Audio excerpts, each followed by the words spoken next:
میرا بیٹا اچانک ہی ایسا بیمار ہوا کہ موت کے منہ میں پہنچ گیا۔ میرا شوہر ہڈ حرام تھا اور میں گھر گھر صفائی کرتی تھی۔ بیٹے کے علاج کے لیے مجھے پیسوں کی ضرورت ہوئی تو میں اپنی بیٹی کا ہاتھ تھامے ایک مالکن کے گھر دوڑ پڑی۔ مالکن نے پیسوں کے بدلے میں ایسی شرط رکھی کہ میرے اوزان خطا ہو گئے۔ اس کی نظر تو میرے بیٹے حامد کے پیٹ میں اچانک ہی ایسی تکلیف اٹھی کہ وہ زمین پر لوٹتا رہ گیا اور میں اپنے اکلوتے بیٹے کا ایسا حال دیکھ کر تڑپ اٹھی۔ میں فوراً اسے لے کر محلے کے ڈاکٹر کے پاس پہنچی تو پتہ چلا کہ حامد کو اپینڈکس کا درد اٹھا ہے جس کا فوری آپریشن کروانا ضروری ہے۔ ہمارے گھر تو کھانے کے بھی لالے پڑے تھے، میں آپریشن کہاں سے کرواتی؟ میں اسے لے کر فوراً سرکاری ہسپتال پہنچی، لیکن وہاں جا کر تو مجھ پر قیامت ٹوٹ پڑی جب مجھے پتہ چلا کہ سرکاری ہسپتال میں اس وقت تمام ڈاکٹر ہڑتال پر ہیں اور سارے ہی وارڈ بند پڑے ہوئے ہیں۔ جب تک حکومت ڈاکٹر کے مطالبات نہیں مان لیتی وہ کسی مریض کو نہیں دیکھیں گے۔ میں ایک ایک ڈاکٹر کے پاؤں پکڑ کر منت کرتی رہی لیکن کسی نے میری ایک نہ سنی۔ حامد کی حالت خراب سے خراب تر ہوتی جا رہی تھی۔ مجبوراً میں اسے لے کر ایک پرائیویٹ ہسپتال پہنچی تو ڈاکٹر نے اسے دیکھتے ہی کہا کہ 1,00,000 روپے کاؤنٹر پر جمع کروا دیں، ہم اس بچے کا فوراً آپریشن کر دیتے ہیں۔ میرا 14 سالہ بیٹا درد کی شدت سے بے حال تھا۔ اس کے آپریشن کے لیے 1,00,000 روپے جمع کروانے تھے جبکہ میرے پرس میں تو 1,000 روپے بھی نہ تھا۔ میں نے وہاں بھی ایک شخص سے منت کی اور بہت زیادہ ڈاکٹر کے پاؤں پکڑے تو اس نے مجھے کہا کہ وہ کچھ پیسے کم کروا کر 70,000 روپے میں آپریشن کر دے گا، جس میں وہ اپنی فیس نہیں لے گا۔ لیکن میں گھروں میں کام کاج کرنے والی ایک مزدور عورت تھی، میرے پاس بلا 70,000 جتنی بڑی رقم کہاں سے آتی؟ مرتا کیا نہ کرتا کے مصداق میں اپنے بیٹے کو اس حالت میں تڑپتا ہوا واپس گھر لے آئی اور چارپائی پر لٹا دیا۔ مجھے سمجھ ہی نہیں آ رہا تھا کہ کس طرح اپنے بیٹے کو موت کے منہ سے بچاؤں، کیونکہ ڈاکٹر نے صاف صاف کہا تھا کہ اگر میں نے فوراً آپریشن نہ کروایا تو کسی بھی وقت حامد کے پیٹ میں زہر پھیل سکتا ہے جس سے اس کی جان چلی جائے گی۔ میں نے ایک نظر اپنے شوہر پر ڈالی جو دوسری چارپائی بیٹھا سگریٹ کے کش لگا رہا تھا۔ میں نے اسے آواز دے کر کہا کہ تمہارے بیٹے کی جان چلی جائے گی، 70,000 روپے کی ضرورت ہے۔ یہ سن کر اس نے عجیب سی نظروں سے مجھے دیکھا اور کہنے لگا کہ ٹھیک ہے تو انتظام کر لے۔ اس کی بے حسی کی انتہا پر تھی۔ میرا کلیجہ کٹنے لگا۔ میں نے کہا کہ تو کیسا باپ ہے، اپنی اولاد کی خاطر کچھ پیسوں کا بندوبست نہیں کر سکتا؟ لیکن میری بات سنی انسنی کرتے ہوئے وہ دھوئیں کے مرغولے بنانے لگا۔ ایک طرف میری ساس میری بیٹی کو لیے بیٹھی چوٹیاں بنا رہی تھی۔ میں نے کہا کہ اماں تم ہی اپنے بیٹے سے کہہ کہ کچھ پیسوں کا انتظام کر دے، میرا بیٹا مر جائے گا۔ اماں نے بڑی بے دلی سے کہا کہ یہ تم دونوں میاں بیوی کا آپس کا معاملہ ہے، مجھے تو اس سے کوئی لینا دینا نہیں۔ ان کا سارا دھیان بس میری بیٹی میں ہی تھا۔ سرخ و سفید ماروخ اپنی دادی کے پاس بیٹھی بال بنوانے میں مصروف تھی۔ میں نے ایک نظر حقارت سے اپنی بیٹی کو دیکھا۔ نہ جانے کیوں مجھے اپنی سگی بیٹی سے اتنی نفرت تھی کہ میں اس پر ایک نظر ڈالنا بھی گوارا نہیں کرتی تھی، اور اس وقت بھی مجھے ماروخ زہر لگ رہی تھی۔ وہ بالکل اپنے باپ جیسی تھی اور شاید میرے نفرت کرنے کے لیے ایک یہی وجہ بہت تھی، جبکہ میرا حامد میرے جیسا تھا اور اس کے لیے اسے اس کا باپ اور دادی پسند نہیں کرتے تھے۔ کہتے ہیں کہ پوتوں میں تو دادی کی جان بسا کرتی ہے، لیکن ہمارے گھر تو الٹی گنگا بہہ رہی تھی۔ اور میری ساس کی ساری جان ماروخ میں ہی اٹکی رہتی تھی۔ وہ ہر وقت ماروخ کے ناز نخرے اٹھاتی رہتی اور کبھی اپنی آنکھوں سے اسے اوجھل نہ ہونے دیتی۔ رات کے اس پہر جب اندھیرا بھی پھیل گیا تھا وہ ماروخ کے ساتھ ہی بیٹھی اس کے نخرے اٹھا رہی تھی اور میرے درد سے تڑپتے بیٹے پر انہوں نے ایک نظر ڈالنا بھی گوارا نہ کیا تھا۔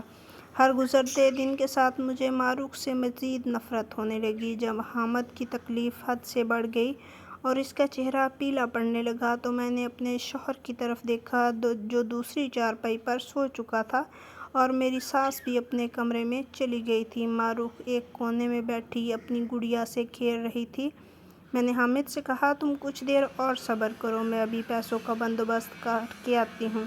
میں نے معروف کا ہاتھ پکڑا اور بغیر کسی کو بتائے گھر سے نکل پڑی، کیونکہ مجھے کسی بھی طرح پیسوں کا انتظام کرنا تھا اور میں آدھی رات کو گھر سے اکیلے نکلتے ہوئے ڈر رہی تھی۔